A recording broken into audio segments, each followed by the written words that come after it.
Okay, let's start with good morning and welcome back to Upload TV and joining the average golfer. I've not done any videos for quite a few weeks. Separate videos to explain why that's been the case coming up later on this week, but enough of that bit. I'm back product testing and back up at Clark's Golf Centre, and I'm glad to be back. I missed it, but I'm a little bit behind, so I'm playing catch up here. And you will all no doubt know that in recent weeks Mizuno have launched, or certainly video wise, you've seen if you've been watching on YouTube, other channels, you'd have seen plenty of reviews for their MP18 range, and that's what I'm going to look at this morning. It's an interesting one for me personally because again, if you're an avid fan of the channel, then you'll know that for many years I've been using the Mizuno MP5s, and to be honest with you, over the years I've always been a user of Mizuno irons. So when these things first came about in terms of pictures on the internet a few months ago, I must admit I was very interested, and finally I get to give them a go this morning and give you my opinion. Like I said, a little bit later, I do apologise, but having said that, there's all I've seen so far is pro review, so you can get a review from the average golfer and hopefully make some sense of it all.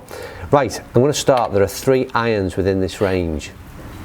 I'm going to start with, I suppose, what would be termed the easiest to use, and it's the MP18 MMC, and this MMC is about different materials in this club. So you've got tungsten, titanium, and you've got the carbon steel head that makes up the majority of it.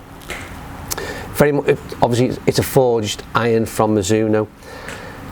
Absolutely stunning in looks. You've seen some pictures that are thrown up on the screen now. As they explain, the MMC still maintains a tour ready profile, so this is still very much a compact head. Mightn't suit everybody's eye. This is still very small, although like I said, supposedly the easier out the 3 to use. In terms of loft on this club, 7-iron at 32 degrees, and again that's pretty much I think my 7-iron at MP5s is 33 degrees, so again it sort of maintains the traditions in terms of lofts. It's a stunning looking golf club, and there's not a lot much more to say really. I'm going to use this morning in terms of testing the C-Taper light stiff shaft, which again is in my current irons, so no excuses for blaming any shafts or any components in this product. I think there's no more else to say apart from let's switch the camera, get hitting some balls, and then we'll have a look at the numbers at the end of all this and see how this fares in the hands of the average golfer. Okay, so let's kick the morning off then with the testing this MP18 MMC. And I've got to say, out the 3 clubs, this sort of multi-compound that's been used, the titanium, the tungsten and the carbon steel, I really like the look of it. And you can see those 3 different materials are all differently coloured, but in terms of a golf club, it is a really nice looking club, I think. Out of 3, once again, it's very similar. If you've seen the Strixon Z 765s, I would liken it very much to that in terms of its looks from the top line and overall appearance in terms of the head size. Stunning looking golf club, as you'd expect from Mizuno. The question is, do we get the feel from the carbon steel, which you'd expect from this forged head, and how much this titanium and tungsten elements help the average golfer? So no more to be said really, apart from the fact that I quoted 7-iron lofts, and this is a 6-iron that Mizuno have sent in. 28 degrees worth of loft 6-iron, so just bear that in mind when we see these numbers. Mid-sized top line, let's say. Minimal offset though, I would say, as well at address. So you've got to be confident with your irons, I think, to take on this kind of club.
Right, so that's the balls hit with the MMC, this multi-compound tungsten, titanium and carbon steel.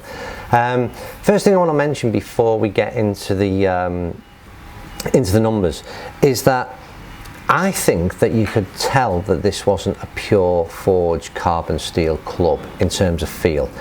And I say that having hit 3 of the clubs, and the end one being a pure MP18, and I certainly could feel the difference between the two, and obviously I'll get to the results of that club a bit later on in a separate video. But that's something I think is worth noting. But like I said, stunning looking golf club, still had tremendously good feel, but didn't have that pureness of the MP18. Right, let's have a look at these numbers. Here they come up on screen now. So ball speed, got a little bit excited on the first one where 91 mile an hour club head and 126 ball speed resulted in the longest carry of the day at 187. Let's take that one out of the equation. Back into the 89s, 88s and 90s, I would think is similar to my normal club head speed. All remain pretty consistent again. 177, 175, 175 in terms of carry. This is a 6 iron, don't forget we mentioned that earlier. The interesting thing on this one for me was the spin number. Once again, always when you're watching these videos, make sure you take into account the player who's using them. Don't look at a spin number and criticize the club, look at the player. I'm an 8 handicap golfer. One of the swing traits that I have is that I don't produce fantastic spin numbers.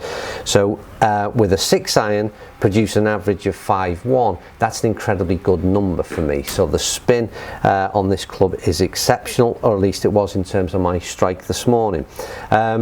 Strike was pretty good, and a couple of shots as you would expect, a little bit wayward. 3 of them very good, 2 of them a little bit like I said, off track, but looking at the carry distances, averaging out at 179. This isn't about distance, this is about how this club feels. It's about how this club performs on a consistent basis, the dispersion numbers between good and bad. I like the club. I think it's a stunning looking club. Would I say anything particularly fantastic about it? No, I probably wouldn't. It doesn't make me want to go out and buy these clubs. There's nothing in this club for me personally that sort of floats my boat, other than the fact that it looks absolutely stunning. Yeah, the performance, the feel is good, but I've hit plenty of Mizuno irons in the past where all the feel is, as their own quote says, nothing feels like a Mizuno. And yes, it is exceptionally good feel. But performance wise, yes, the spin number was good. Again, am I really turned on by the fact that maybe it's 1,000 revs better spin than my current MP5s on average?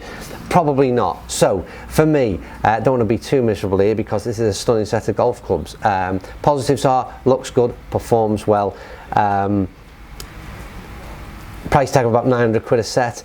I've got MP5s currently, as you well know, and Z765s. Would I swap for the MMC? The answer would be no, I'm afraid. Having said that, it's still a very, very good golf club. So, as ever, this is one opinion, and that's why it's almost irrelevant. Get out there, try them yourselves, and comment down below, because contradict what I've got to say, disagree with what I've got to say, and help your fellow golfers, because if you feel the MMC is any different than I've just said, then stick it in the boxes below, comments, and we'll have a little bit of a conversation about it, and hopefully, like I said, some of your fellow golfers will join in as well. Right, thanks for watching that one. I'm now going to move on to the cavalry back version of the MP18, so stick around and watch that if you do. And don't forget, if you don't subscribe, then please do so, and give us a thumbs up if you like that video.